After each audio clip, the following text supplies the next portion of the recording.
So let us see the next topic, introduction to GNU or Linux. Now GNU means not Unix. Here you all are aware of the Unix operating system and Linux operating system. Okay, these both are multitasking, multi-user operating systems. Both the operating systems are what? Multitasking, multi-user operating system. Yes. Then see here, GNU or Linux is a family of operating system that are created by various companies, organizations and individuals. Now you will also know about the Linux. The Linux was developed by Linus Torvald in April 1991. He was the computer science student. He wanted to start working on some simple ideas for an operating system, and from that he invented this operating system Linux. Okay. Now see, it is created by using free software philosophies. This means that GNU or Linux operating systems are usually free of charge, free to distribute, and they are open source. Open source is when a person can view and modify the code for a piece of software. This is important because by having the ability to look and audit the code, user can be sure that the program does not perform malicious task.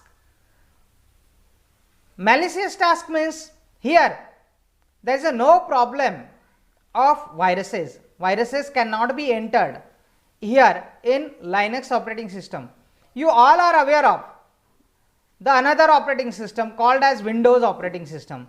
When we are using the Windows operating system, then there is some malicious functions are take place into the Windows operating system.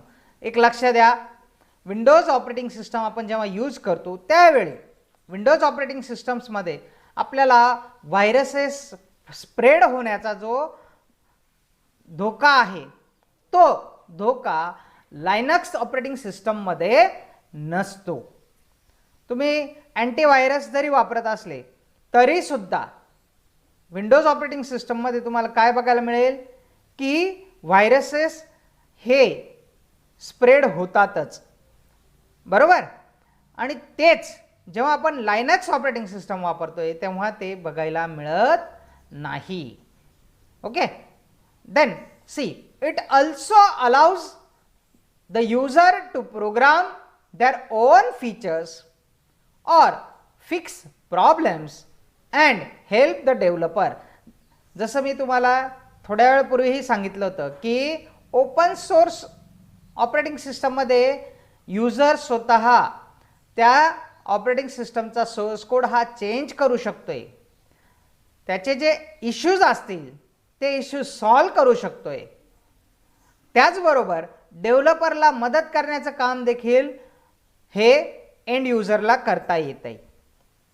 Okay. आता पुढे बघू.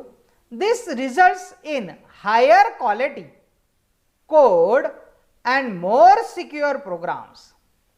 This is why GNU or Linux is used as predominantly backbone of the internet. काय म्हटलेलं आहे? Results in higher quality code and more secure programs. बघा, Linux जेव्हा use होती त्यावेळी तिचे जे रिझल्ट्स आहे ते हायर क्वालिटी कोडमध्ये आहेत आणि मोर सिक्युअर प्रोग्राम्स आहेत. म्हणजेच काय तर तुम्ही युजर्स किंवा एखादं ऑर्गनायझेशन आहे किंवा कंपनी आहे, ह्या कंपनीमध्ये जे काय वर्किंग चालतं आहे ते वर्किंग चालू असताना त्यांच्या कंपनीचा जो डाटा किंवा आपण ज्याला प्रोसेस डाटाला जे आपण म्हणतो इन्फॉर्मेशन, ही इन्फॉर्मेशन ज्यावेळी त्या मशीनमध्ये सेव्ह झालेली आहे, सर्व्हरला सेव्ह केल्या जाते, तर ती सेव्ह झालेली जी इन्फॉर्मेशन आहे ही कुठेतरी तिला सिक्युरिटी मिळाली पाहिजे. बरोबर, सिक्युरिटी ही असणं गरजेचं आहे.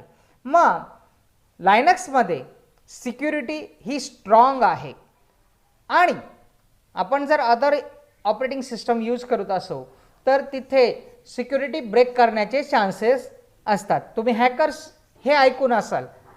काय काम असतं हॅकर्सचं? तर हॅकर्स हे दुसऱ्यांचा जो डाटा आहे तो चोरी करण्याचं काम करतात.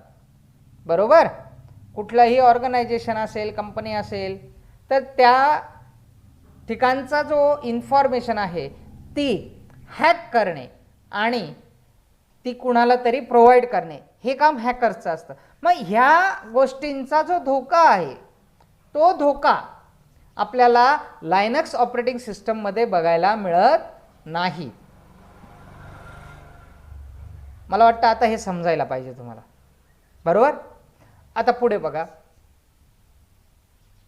आणि त्यामुळेच लायनक्सला काय म्हटलेलं आहे?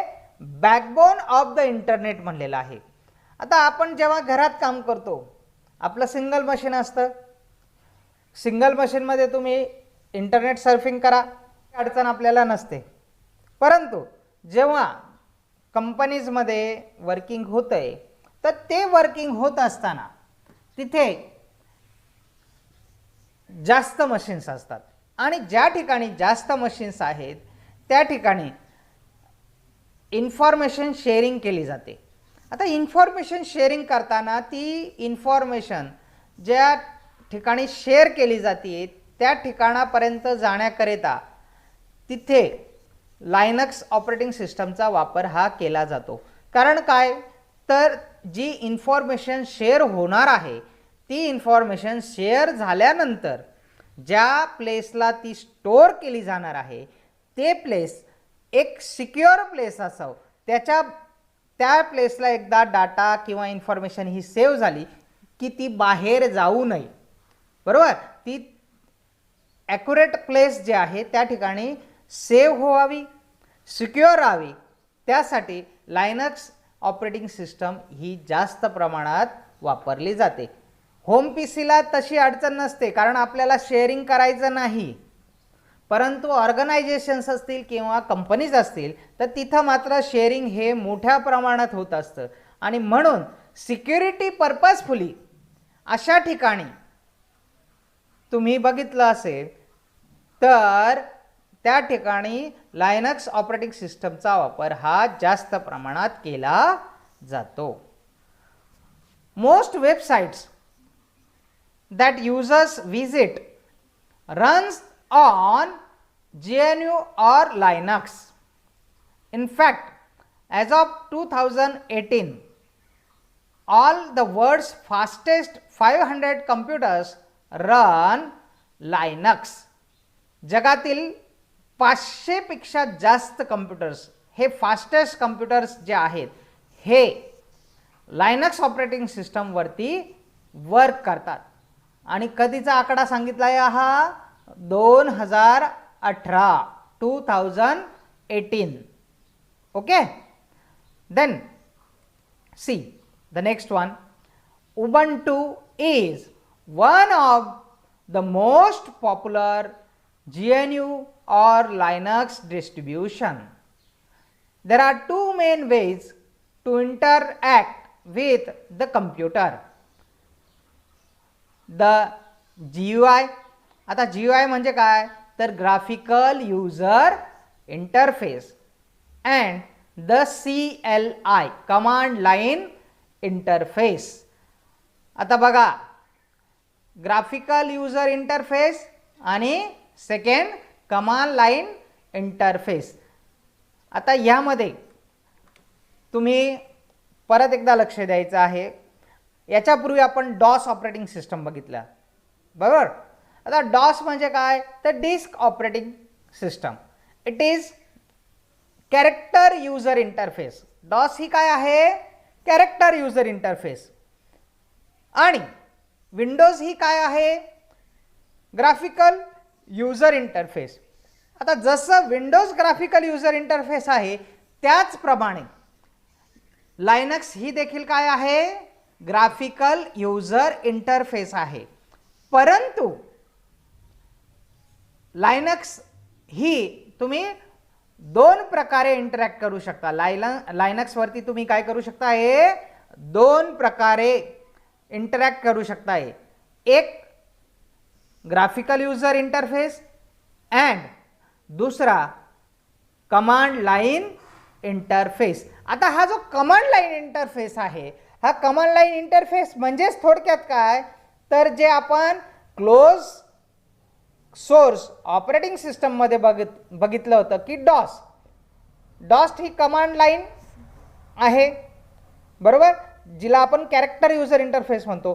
तसंच इथे ओपन सोर्स ऑपरेटिंग सिस्टम जी आहे, ह्या ओपन सोर्स ऑपरेटिंग सिस्टम मध्ये CLI हा जो इंटरफेस आहे, कमांड लाईन इंटरफेस, हा सुद्धा कमांड वरती वर्क करतो. डॉस ही कमांड वरती वर्क करते, त्याचप्रमाणे इथे CLI जे आहे ते पण कमांड वर्क करते. ओके, मग आता पुढे बघूया graphical user interface GUI.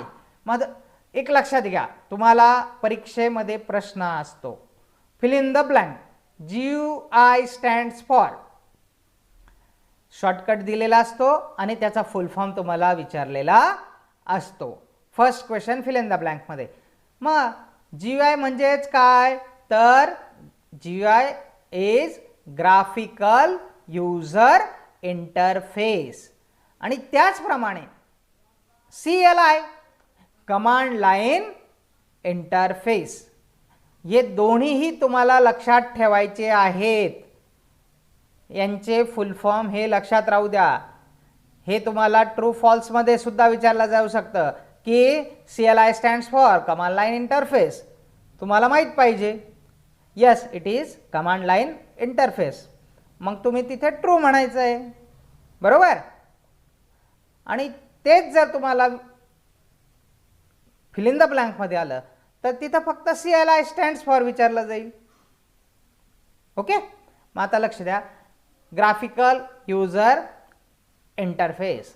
The graphical user interface is when the user interacts with the computer using images, icons and dialog boxes.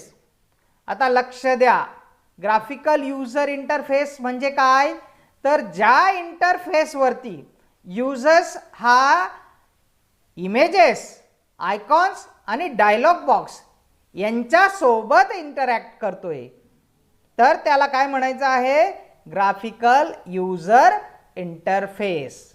Okay, the figure shows what the Ubuntu 18.04 looks like. आता ह्याच्या पुढे आपल्याला figure आहे, त्या फिगरमध्ये दाखवलेलं आहे की जो उबंटू आहे. आता बघा, सगळ्यात महत्त्वाचं, लायनक्स जी आहे ही आत्तापर्यंत वेगवेगळ्या व्हर्जनमध्ये डिवाइड झालेली आहे. जसं आपण विंडोज आल्यानंतर सगळ्यात अगोदर विंडोज 3 होती, बरोबर. विंडोज 3.0 हे विंडोजचं सर्वात पहिलं व्हर्जन. त्यानंतर विंडोज जशी जशी अपडेट होत गेली तर विंडोजचे व्हर्जन बदलत गेले. विंडोज 95 व्हर्जन झालं, तसंच विंडोज 98 हे व्हर्जन आलं.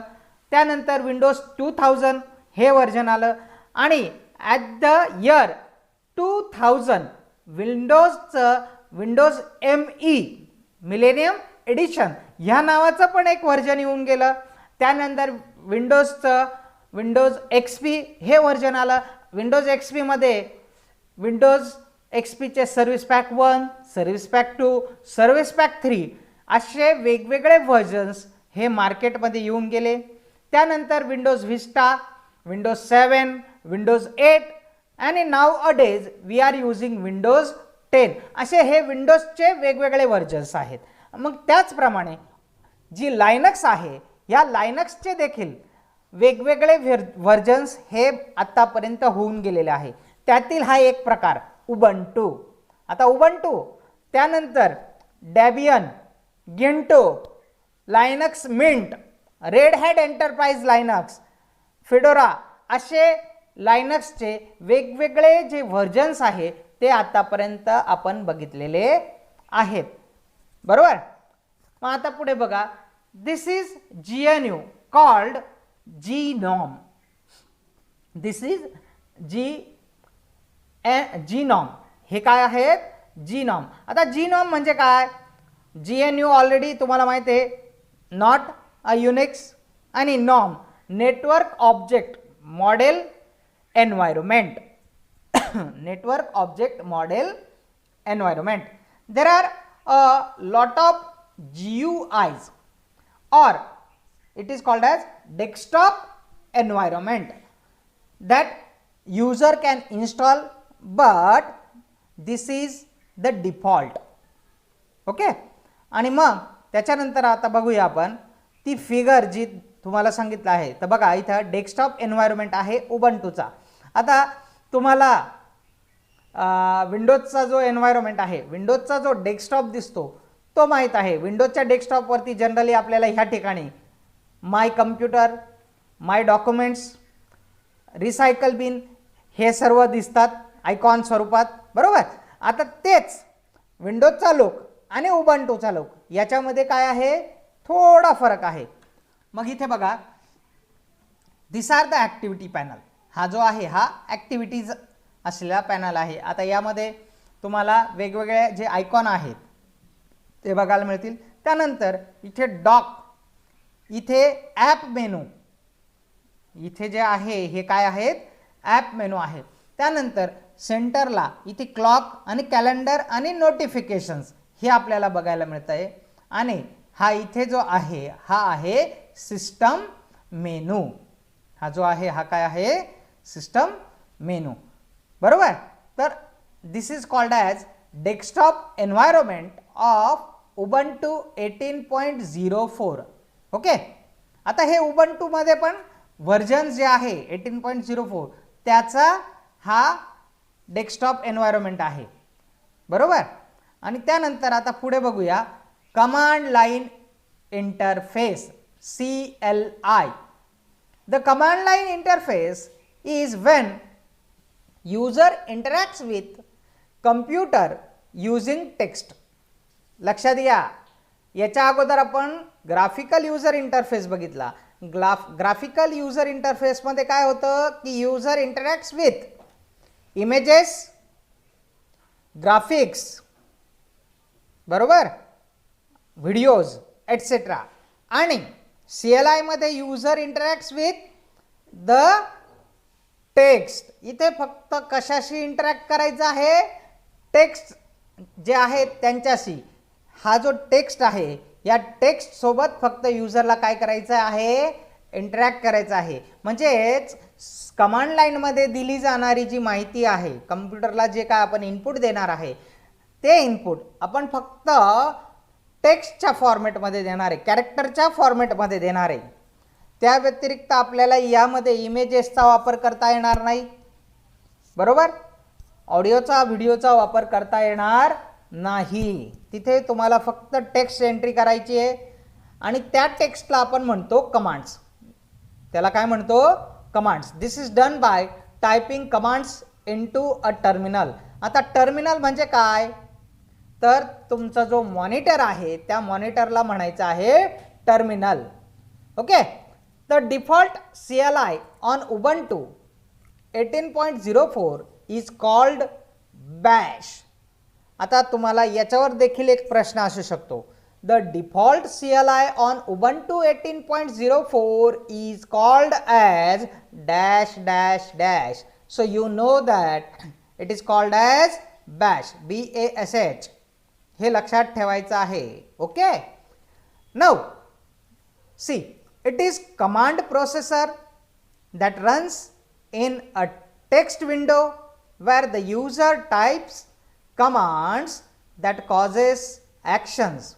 The commands are programs that are run when user types command name. There are number of different commands that user can use. बघा, CLI मध्ये वेगवेगळ्या टाईपच्या कमांड आहेत ज्या आपण यूज करू शकतो. मग आता पुढे आपल्याला बघायचं आहे commands. Some are explain in table number 2. आता पुढे हा जो दिलेला आहे हा लायनक्सच्या कमांड असलेला टेबल आहे. मग यामध्ये 4 कॉलम आहेत. First column contains command, next column having short description, third uses example and फोर्थमध्ये डिटेल डिस्क्रिप्शन. आता इथे बघा LS, first command is LS. its description is list directory आणि uses of ls. तुम्ही फक्त कमांड प्रॉम्प्ट ls टाइप केलं की तो काय प्रिंट करणार आहे? Prints the list of directories in the current one. याच्यामध्ये ls हे प्रिंट केलं की आपल्याला काय मिळणार आहे? डायरेक्टरीज ज्या आहेत की त्यांची लिस्ट मिळणार आहे. सिस्टमच्या फिजिकल ड्राईव्हला असलेल्या ज्या डायरेक्टरीज असतील त्यांची लिस्ट आपण ह्या LS मधून बघू शकतोय. Okay. Then PWD, print working directory. Print working directory prints the path to the current directory. PWD will print the path to the current directory. Then who am I? आता who am I means who am I. Okay. Prints the name of the current user on terminal. Who am I will print the current user on terminal. Then list CPU, ls CPU, list CPU prints information about the CPU on terminal. He command काय करणार आहे? तर information print करणार आहे CPU ची terminal वरती. Okay. Then touch file name .txt creates a new file. आता CLI Ubuntu मध्ये टच ही कमांड दिली की it creates the file. Okay. विंडोजमध्ये सुद्धा डॉस जर आपली यूज केलेली असेल तर तिथे पण आपल्याला कमांड देऊनच काय करावं लागतात? फाईल क्रिएट करावं लागतात. त्यानंतर डायरेक्टरीज क्रिएट करावं लागतात. सेम वे इथे फक्त नेम चेंज आहेत, फंक्शन सेम, नेम मात्र चेंज झाले आहेत. Then CD, change directory. आता डॉसमध्ये पण CD मीन्स चेंज डिरेक्टरीज आहे आणि इथे पण CD मीन्स चेंज डिरेक्टरीज आहे. CD downloads, control goes to a different directory. त्यानंतर पुढील जी कमांड आहे ती आहे nano. Nano is a text editor. Nano file name .txt. Nano is a text editor. This command will open the file name .txt or create it if it does not exist. जर नसेल तर ती create करेल आणि असेल तर ती open करण्याचं काम केलं जाते. You can type text in nano and when you are done you can press Ctrl+O followed by enter to save and Ctrl+X followed by enter to exit nano. Okay. आणि मग पुढे next command cat means concatenate, cat file 1.txt, file 2.txt. Concatenate, print the content of the file listed on the screen. cat काय करता है, print the content of the file listed on the screen. त्यानंतर echo, a built-in command. Echo help used to display line of text or string that are passed as an argument. Then clear, to clear the command prompt. आता जसं आपण Windows मध्ये C++ चा किंवा C लँग्वेजचा जर programme करत असो तर तिथे एक कमांड असतो clr त्याचं जे फंक्शनिंग आहे ते आहे क्लिअर द स्क्रीन. मग तसंच CLI मध्ये क्लिअर ही एक कमांड आहे जी काय करते की तुमचा जो काय प्रॉम्प्ट भरलेला आहे कमांड प्रॉम्प्ट, त्या कमांड प्रॉम्प्ट वरती असलेले सर्व जे डिस्क्रिप्शन आहे त्याला क्लिअर करणे, हे काम क्लिअर ह्या बटनचा ह्या कमांडचं आहे. Okay, so this is about the CLI user interface and their commands.